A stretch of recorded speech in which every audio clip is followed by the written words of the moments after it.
श्री स्वामी समर्थ सगळ्यांना नमस्कार मंडळी. आज दादाचं ऑपरेशन कॅन्सल झालं तर म्हणून भाऊ आणि बहीण घरीच आले. हॉस्पिटलमध्ये झालं त्यांनी कॅन्सल केलं.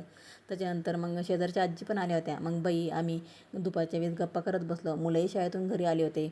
शाळेतून घरी आल्याबरोबर त्यांच्या मावशीने त्यांना पैसे दिले, तुम्ही काहीतरी घ्या. पण मुलांना कसलं दम निघतो, लगेच कुरकुरू घेतले. इकडे तर आर्नो किचन वॉटरच खायला बसला होता. नंतर बहीण गेल्यानंतर माझी चुलत भाऊ आणि चुलत वहिनी घरी आले. दादा थोडंसं काही दुखलं का ते पटकन पळत येतात. चुलत असून सुद्धा ते एकदम प्रत्येक दुःखासुखात घरी येतात आमच्या. नातं फक्त रक्ताचं असावं असं नाही, ते मनापासून जपणारं असावं बरं का. आणि नंतर माझी वहिनी आणि मी, आम्ही नणंद भावजं आहे, पण आमचं नातं मैत्रीचे वर आहे. आणि मैत्रीचं नातं हे खूप घट्ट असतं बरं का. मग आम्ही आज पावभाजीचा बेत बनवला होता.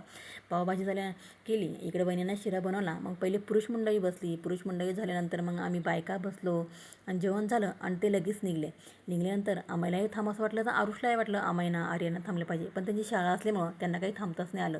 कसं असताना मुलांना शाळा असल्यामुळं कुठंच थांबता येत नाही. आणि लगेच मग ते निघाला. इकडे वहिनी गाडी चालवती आणि भाऊ आणि मुलं बाय बाय करतात.